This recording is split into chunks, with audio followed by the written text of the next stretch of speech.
বাচ্চাকে টিফিনে খাবার দেওয়ার জন্য এই টিফিন বক্সটা নিয়েছি। এত বেশি ভালো, এটা কিন্তু অনেকক্ষণ ধরে খাবার গরম থাকে। আর ভেতরটা হচ্ছে স্টিলনেসের কারণে কোনো মানে ব্যাকটেরিয়া বা জীবাণু এগুলো কিন্তু হবে না। খাবারের ভালো একটা বক্স যদি ইউজ করা হয় তাহলে কিন্তু বাচ্চাদের স্বাস্থ্য ভালো থাকে। অনেক সময় দেখা যায় প্লাস্টিকের কারণে অনেক ব্যাকটেরিয়া শরীরের মধ্যে প্রবেশ করে।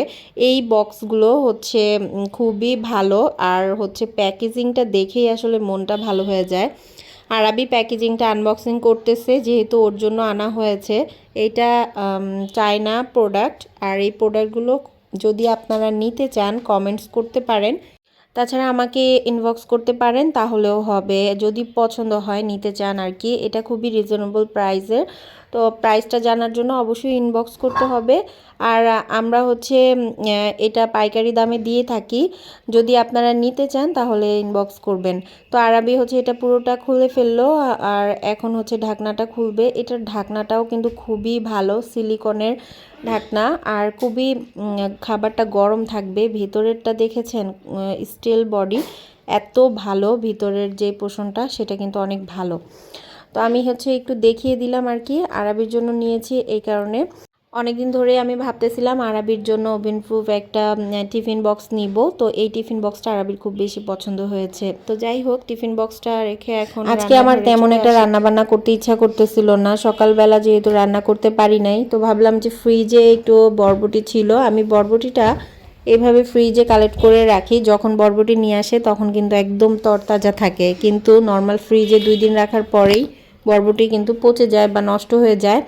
যেই কারণে আমি কি করি, বরবটি যেরকম ভাজির মতো করে কেটে আমি হচ্ছে ফ্রিজে রেখে দেই, নর্মাল ফ্রিজে রেখে দেই। তারপরে হচ্ছে আলু দিয়ে যখন রান্না করব তখন আলুর সাথে ভালো করে ধুয়ে রান্না করে ফেলি। তো এইভাবে কিন্তু আমার কাছে মনে হয় না যে টেস্টের তেমন একটা হেরফের হয়, মানে বোঝাই যায় না। আমার কাছে তো অনেক ভালো লেগেছিল। তো বা আমার হেল্পিং হ্যান্ড আলুগুলো কেটে দিয়ে গিয়েছিল। আজকে রান্না বান্না করতে তেমন একটা ইচ্ছা করতেছে না, ভাবলাম যে শুধু ভাজিটাই করব, এই কারণে হচ্ছে ভাজিটাই করে নিয়ে মানে করে ফেলতেছি।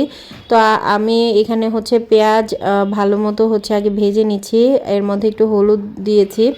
ভাজির মধ্যে একটু হলুদ দিলে ভালো লাগে, আর হলুদ না দিলে সাদা ভাজি আমাদের ঘরে কেউ খায় না। এটা যেই যেই ভাজি হোক না কেন, করলা হলেও এরকম। অনেকেই দেখি করলাটা সাদা ভাজি করে খায়, মানে সাদা ভাজি অনেক কিছু করে খাওয়া যায়, পেঁপে তারপরে আদার্স অনেক সবজি কিন্তু সাদা করে খাওয়া যায়, কিন্তু আমরা হচ্ছে কোনোটাই খাইতে পারি না, একটু হলেও হলুদ দেওয়া লাগে। তো আলুগুলো সেদ্ধ হয়ে গেছে, আর এখন হচ্ছে ভাজিটা আমি আর একটু নেড়ে চেড়ে নিব। একেবারে গ্যাস নাই, অল্প আছে আমি হচ্ছে রান্না করে নিচ্ছি।